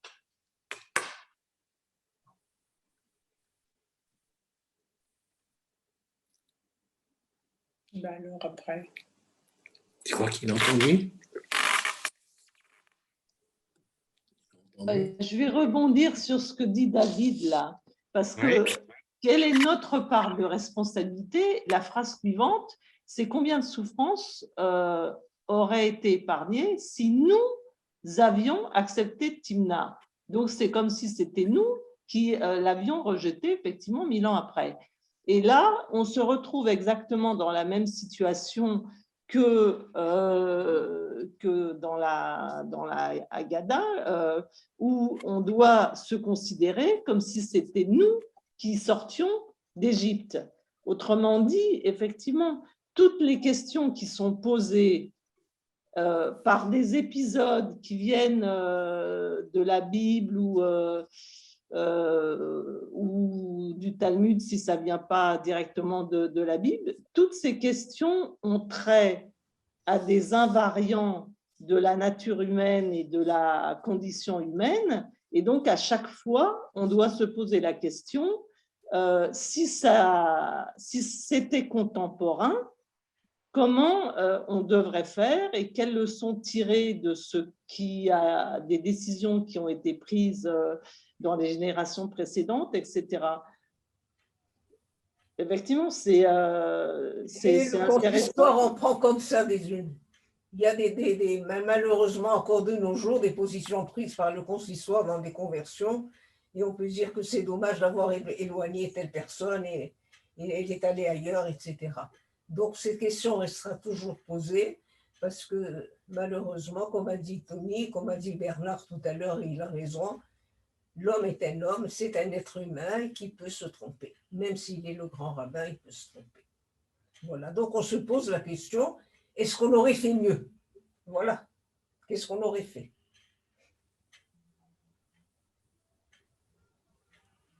On revient au statut Ah ben oui, moi j'aime le statut et aux responsabilités de l'homme par rapport à sa femme, si vous voulez. Hein. Mais oui, c'est important quand même. Est-ce qu'il y a une ouverture, un questionnement sur cette courte Haggadah, en tout cas ce court passage que Bernard nous a offert? Mais oui, c'est comme l'homme qui soi-disant aime beaucoup sa femme, et comme il n'y a pas d'aspirateur, à son anniversaire, il va lui offrir un aspirateur. Voilà. Je crois que ça va plus loin, Madeleine, mais j'aimerais… C'est l'image que ça donne. Si tu j'aimerais et que tu l'honores et que tu l'aimes plus que toi-même, regarde ce qui ferait plaisir à elle, personnellement, mais pas l'aspirateur ou le dernier truc de cuisine. C'est ça, je crois que aimer sa femme, c'est l'aimer pour elle-même et non pas pour les besoins de soi-même. Et bon, j'ai envie d'avoir un bon rôti, je vais lui offrir un bon four. Non. Je reprends la phrase, d'accord? Aimer sa femme comme soi-même. Ce que nous dit Madeleine est important. Qu'en pensez-vous, mesdames? Il aurait dû dire aimer sa femme pour elle-même. Qu'en pensez-vous? Moi, la question que je me pose, c'est pourquoi on doit aimer sa femme, donc autant, je le comprends, autant qu'on s'aime soi-même, alors qu'il faut l'honorer plus que soi-même. Pourquoi il y a cette différence? Pourquoi ce n'est pas marqué? On doit aimer et honorer sa femme comme soi-même. Qu'est-ce qu'il y a de plus important dans honorer que dans aimer? Ah, voilà, bonne question. Mais supposer que l'homme est modeste, il n'est pas honoré, il ne pense pas qu'on doit l'honorer, mais sa femme, on va l'honorer. On parle du rapport entre l'homme et sa femme, là. On parle pas de... Donc l'homme qui veut l'honorer plus que lui-même, peut-être que lui-même est très modeste et qu'il ne se croit pas tellement honoré, mais il se dit, ma femme, il faut quand même, c'est ma femme, je dois l'honorer plus. Enfin, je pense, je ne sais pas moi. En fait, là, j'ai devant moi l'interprétation halachique de cette histoire de Honoré, à savoir ce que dit Maïmonide dans le Mishneh Torah. Donc, c'est effectivement une question d'argent. Et c'est pas si ridicule que ça. Apparemment, pour la tradition, c'est très important. Voilà ce que dit Maïmonide. Im yeshlo mamon, c'est-à-dire si le mari a de l'argent, marbe betovata, et ben il doit être généreux avec elle au niveau argent. Kefi mamon, selon ce qu'il a, selon ses revenus. Vélo y a-t-il, alors là c'est vraiment, ça c'est du Maïmonide, hein, c'est très clair jusqu'à la brutalité. Enfin, vélo y a-t-il aléa eima, et qu'il ne lui fasse pas peur, enfin qu'il ne lui inspire pas la terreur, eima yetira, trop de peur. Et donc là, il change de point de vue. Là, c'est plus tellement l'argent, mais c'est la façon de parler. Voilà ce qu'il dit. Lo y-a-t-il aléa eima yetira, qu'il ne lui inspire pas trop de peur, vehiye diburo ima benachat, et que sa façon de parler avec elle soit agréable, qu'il lui parle de façon douce et agréable. Velo iye etsev velo rogez, et qu'il ne soit pas énervé et qu'il ne soit pas fâché avec elle. Donc là, ce que je trouve intéressant, c'est cette définition extrêmement claire, enfin c'est des conseils pratiques, enfin des injonctions plus que des conseils très pratiques et très terre-à-terre que donne Maïmonide au plan halachique. C'est-à-dire en fait, qu'est-ce que c'est les chabed? Les chabed, honorer, ben, c'est un terme vague en français, mais là il donne des choses très pratiques. D'une part, il faut être généreux sur le plan financier, effectivement, lui offrir si on peut, lui offrir je sais pas, un esprit, enfin n'importe, tout ce qui peut être utile à la maison. Et puis, deuxièmement, au niveau de la parole, de la façon de lui parler, il faut lui parler gentiment. C'est ce que Dieu, d'ailleurs, a demandé à Moïse en ce qui concerne les Juifs. Il lui a dit Tanhi gotam benachat, parle-leur gentiment, même s'ils sont difficiles, etc. Et sur le sujet d'offrir des cadeaux à sa femme, c'est quelque chose qui est quand même très présent dans la tradition juive, parce que on donne l'injonction justement dans des Haggadah, là c'est de la Haggadah, de la pure Haggadah, mais qui implique une conséquence pratique. Il est très recommandé à l'homme, à la veille des fêtes, d'offrir des bijoux à sa femme. Voilà, donc voilà quelques indications concrètes, si vous voulez, sur la notion de honorer ou aimer honorer sa femme plus que soi-même. Mais Ah oui, honorer, d'accord. Charlie, je ne vois pas le rapport entre ce qu'a dit Maïmonide et la question soulevée, c'est-à-dire le plus que soi-même. L'homme va parler gentiment à sa femme, en quoi c'est plus que soi-même? C'est une bonne réflexion, effectivement. Je ne sais pas, je n'ai pas de réponse évidemment à ça, mais moi j'y vois là, dans l'expression Mechabed et Ishto yoter migufo, plus que son propre corps. D'ailleurs, tel que je l'interprète, tel que je le ressens, c'est la notion, on demande à un homme de faire un effort sur lui-même, c'est-à-dire plus que lui-même. Il doit faire l'effort. Donc, même si son budget est resserré ou je ne sais pas quoi, il doit faire l'effort d'être généreux. Ça peut être un effort, après tout. De même, ne pas se mettre en colère et de parler gentiment, on lui demande aussi de faire un effort sur lui-même. Voilà, c'est plutôt, moi, ce que j'y vois, personnellement, c'est la notion d'effort. On demande à l'homme, au mari en particulier, de faire un effort. Enfin, on demande de toute façon, dans la tradition juive, c'est toujours la notion d'effort. On demande toujours un effort de dominer ses pulsions, dominer ses instincts. Moi, j'y vois un peu le même esprit. Voilà, mais c'est mon point de vue. Est-ce que tu peux relire en hébreu la phrase avant Goufo? Oui. Alors, Vechen tzivu chachamim she'iye adam mechabed et ishto. Donc, les sages ont ordonné que l'homme honore sa femme, yoter migufo. Voilà, plus que son corps. Ve'ohavo kegufo. Et qu'il l'aime comme son propre corps. Donc là, il y a une distinction très intéressante, mais il faudrait creuser. Je suis incapable de donner des précisions personnellement entre aimer. Il y a une distinction entre aimer et honorer. Bon, aimer, peut-être que ça veut dire que aimer, ça veut dire en fait, ça veut rien dire, il faut des preuves. L'amour en tant que tel ne veut rien dire, il faut des preuves d'amour. Et donc les preuves se manifestent par l'obligation de mechabed, c'est-à-dire honorer sa femme. Et là, quand il y a la notion de gouf qui intervient, il y a quand même bien une notion une connotation matérielle, une matérialité. C'est-à-dire que, bon, vous savez, d'après la Bible, le verset biblique, l'homme est obligé d'assurer à sa femme Kesuta, Sheera, Ve, Onata. C'est que des choses matérielles, c'est-à-dire ses vêtements, le toit et les relations conjugales. Bon. Et donc, j'ai l'impression que quand il est question de l'Echabed et Tishto Yoter Migoufo, puisqu'il est question de gouf, c'est beaucoup des questions matérielles, pourquoi pas, et ben, c'est important hein, dans la vie du couple, et puis aussi une façon de parler, de s'adresser à sa femme qui doit être empreinte de douceur et de gentillesse, voilà, selon Maïmonide. Bon. C'est une bonne... C'est-à-dire, si par exemple il n'a pas assez d'argent et tu dis, bon, ça c'est trop cher pour moi, mais pour ma femme, je vais faire un effort. Je vais aller au-delà de mes possibilités pour ma femme. Oui, pourquoi pas. Bon, elle a cassé un truc, et je suis en... Bon, pourquoi là, je tenais beaucoup à ce vase. Ben, chérie, comment tu as fait pour le casser? Je pouvais lui dire la même chose, tu sais que j'y tenais beaucoup. Mais c'est la façon dont il va le lui dire. Respecter sa femme et l'honorer, et lui parler gentiment, ça veut dire lui parler poliment, tout simplement. Et si c'est l'homme qui brise le vase? La même chose. Pour moi, c'est pareil. La même chose. La même chose, parce que, écoutez, on dit que l'homme quitte père et mère, etc., et s'unit à sa femme, et ils ne font plus qu'une seule chair. C'est exactement... L'obligation de l'homme et l'obligation de la femme sont identiques. Et on pourrait reprendre cette Mishnah dans l'autre sens en disant la femme doit. Alors on a fait Sheikh Haïl, elle doit acheter des champs et collaborer, etc. Bon, alors on lui demande encore plus. Ce que je trouve intéressant, moi, quand même, c'est que le judaïsme n'a pas peur du matériel.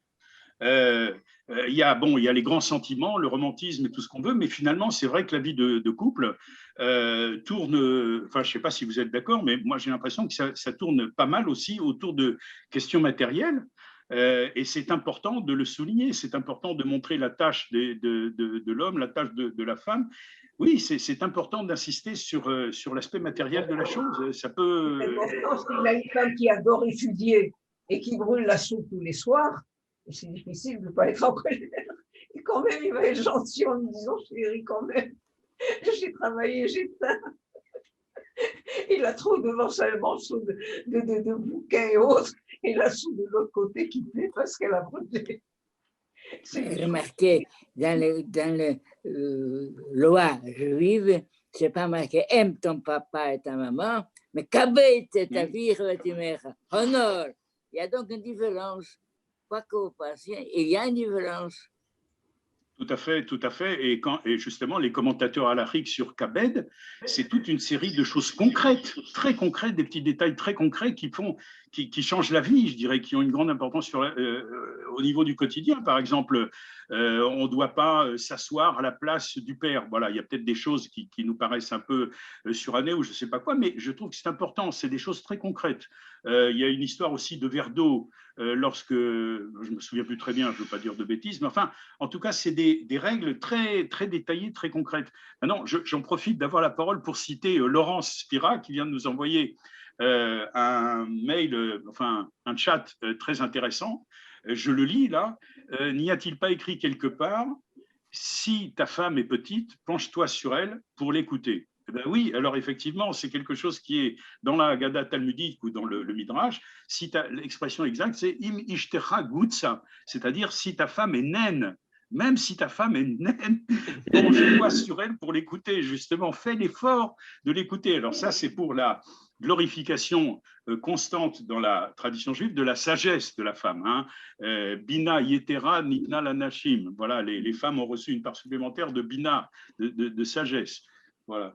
Enfin, comme dit Tony, ça serait bien d'écouter les femmes ici, aujourd'hui, sur ces questions-là. Heureusement. Mesdames.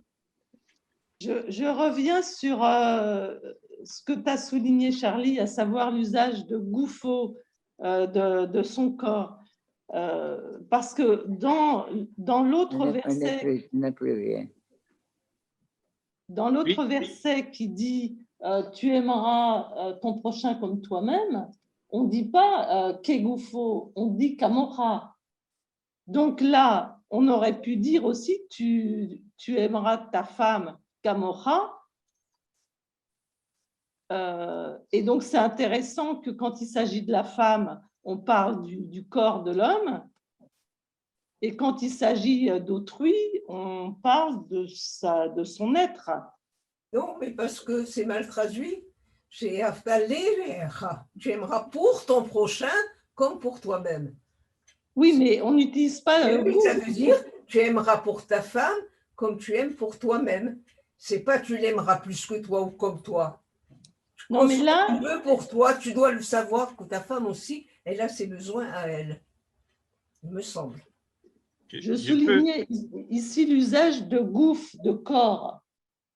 Je peux répondre à Patricia. Dans l'usage qui est fait, par exemple, sous la plume de Maïmonide lui-même, mais d'une manière générale, dans la tradition de nos anciens sages, gouffo n'est pas forcément, son gouffre n'est pas forcément son corps. Hein. Exactement. C'est pas son corps. Non, dans la lettre du texte, c'est-à-dire dans les significations, gouffre signifie aussi corps, mais la plupart du temps, ça peut signifier soi-même, l'être lui-même. Par exemple, Maïmonide utilise une expression « gouffer à Torah ». Gouffer à Torah, ça ne veut pas dire le corps de la Torah, hein, même au pluriel. Ça veut dire plutôt l'ensemble des enseignements les plus fondamentaux. Et d'autres occurrences, je ne les ai pas en tête, où goufo signifie son être. Voilà. Donc, il faut pas, je pense qu'il ne faut pas s'orienter dans la lecture du corps et de la différence entre le corps de l'homme et de la femme. Je me permets d'ajouter ça. Oui, mais enfin, n'empêche que dans notre prière, on dit « Refo at nefesh, refo at gouf ». Oui, donc, bien sûr. Il y a quand même l'esprit, il y a le corps, qu'on ne le veuille pas. Mais bien sûr que ça veut dire corps aussi. Et ça veut dire l'homme tout entier avec son esprit, c'est pas seulement son corps physique, c'est l'ensemble. Comme tu as dit, tu as raison.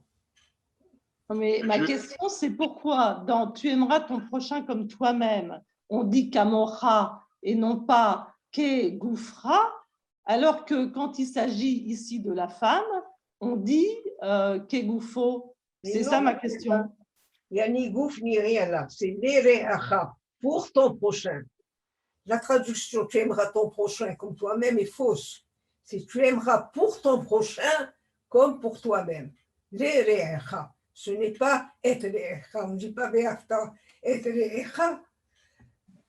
Est-ce qu'on peut demander à Bernard, je m'adresse à Bernard, pour revenir à la question, pour revenir quand même au Midrash sur Timna, qui est quand même très très important parce que c'est une question cruciale, cette notion d'une responsabilité possible, comme a dit Tony, avec plein de points d'interrogation, du peuple juif dans les malheurs qui l'ont assailli. Je voudrais poser cette question à Bernard, avec toute ton expérience, tout ce que tu as vécu. Je voudrais savoir ce que tu penses de ce midrash sur Timna, à savoir, avons-nous quelque part une responsabilité dans ce qui nous est arrivé? Autrement dit, peut-être, je ne sais pas, voilà, je voudrais avoir ton avis là-dessus. Mon avis, je n'ai pas voulu l'exprimer parce que je ne veux pas dire de mal ni d'Abraham, ni d'Isaac, ni de Jacob. Si j'étais de gens pouvoir juif quelconque, c'est normal. Allez vous foutre le camp, ça ne m'intéressait pas.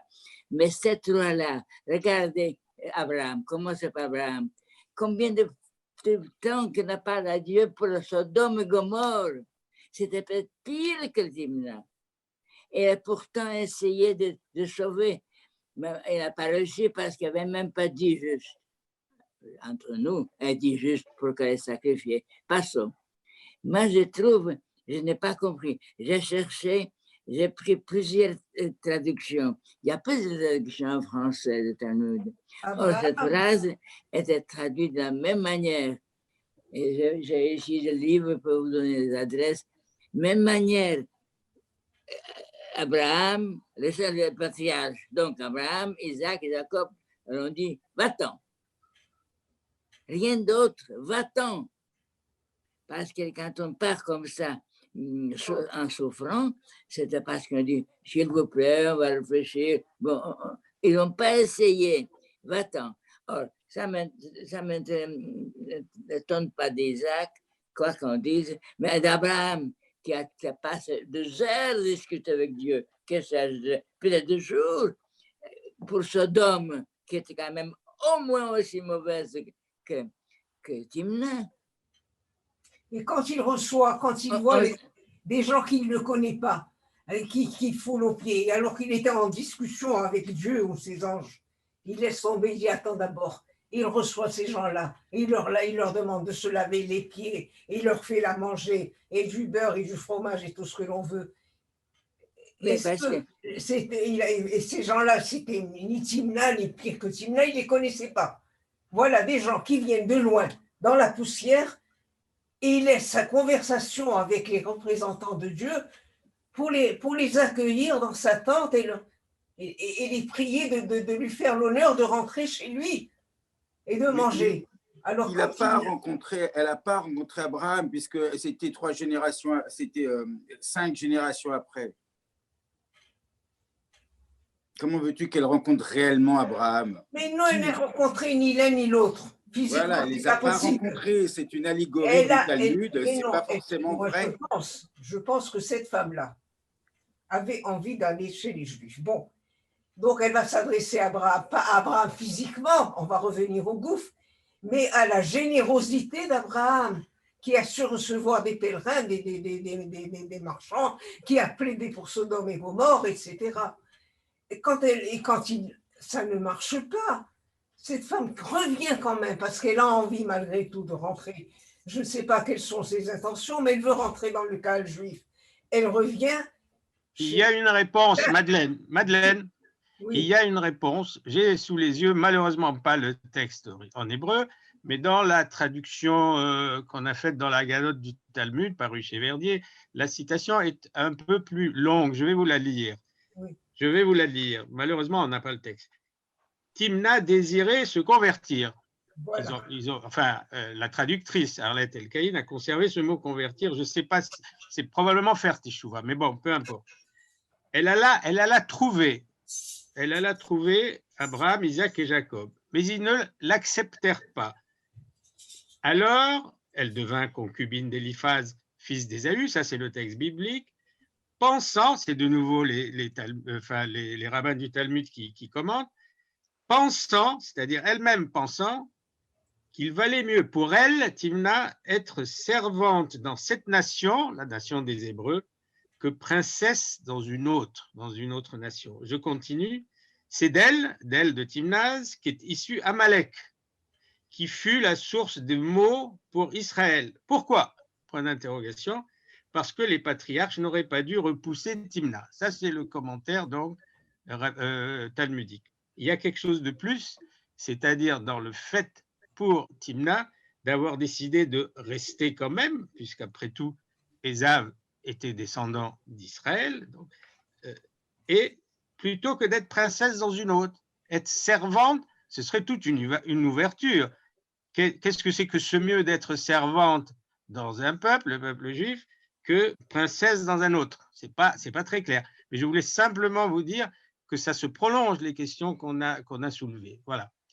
On ne va pas tarder, les amis, à conclure, mais je souhaite encore que puissent intervenir ceux qui voudraient bien intervenir.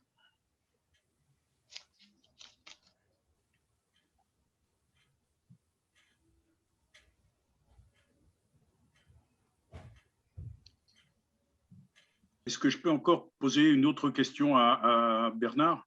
Avec grand plaisir. Le reproche que tu fais à Ben Gurion, je n'ai pas compris ce que tu lui reproches. Voilà. Qu'est-ce qu'ils disent les Arabes? Qu'est-ce que vous faites là? Quel droit vous avez? On dit, pardon, on habitait ici 3 fois. Mais juridiquement, ça compte, ça. Par exemple, si quelqu'un vend son appartement et s'en va, mais nous, ils étaient chassés, ils n'ont pas vendu. Il disait à Pâques et à d'autres occasions, l'année prochaine, à Zanabab et Yerushalayim. Il dit, c'est à nous ça. Mais c'est important juridiquement. Mais c'est ce que Ben Gurion a dit. C'est absolument important. Je revendique cet département. Je ne l'ai jamais quitté. On m'a chassé. Mais Ben Gurion n'a pas dit autre chose. C'est pas pareil. Si je vends et je m'en vais, que c'est fini. Nous sommes là maintenant. Mais les Arabes disent, vous n'avez aucun droit là-dessus. Aucun droit. Pardon, n'importe quel avocat, quand on dit chaque année, l'année prochaine à Jérusalem, et quand on fait tout possible, dès qu'on peut, on arrive, on ouvre, on forme un État 3 fois. 3 fois. On est à 4 républiques, on a 3 États d'Israël. C'est-à-dire, on tient beaucoup. Ben Gurion a dit la même chose, non? Il n'a pas contesté, il n'a jamais contesté ça. Il a précisément. Si, lisez les journaux, lisez les bon? journaux. J'ai lu moi-même un journal où il disait, mais qu'est-ce que vous êtes là? C'est bon, je vous l'avais évité, mais c'est fini, vous êtes partis. Non, on n'est pas partis, on était chassés. Ah, d'accord, d'accord. On n'est pas partis, on était chassés. Et dès qu'on a pu, on a ouvert une attaque. 1 fois, 2 fois, 3e fois. Ok. C'est juridiquement très important. Remarquez, j'ai lu beaucoup peu de 200 et quelques agadotes, peut-être un peu plus. J'ai travaillé, j'ai choisi 17. D'abord, on ne pouvait pas faire plus, on ne va pas rester 8 jours, mais c'est 17. Quand vous lisez, vous verrez que chacune apporte quelque chose de nouveau. Un qui amène très simplement une prière nouvelle. C'est important, la prière. Les mots qu'on prononce. D'autres parlaient de côté médical, tu ne dois pas te fâcher. Et vous verrez que les 17, on va s'arrêter et discuter. Je vais remercier beaucoup Bernard et j'espère que tu comprendras qu'on doit s'arrêter comme prévu, mais je voudrais répéter combien on est content et combien on a apprécié.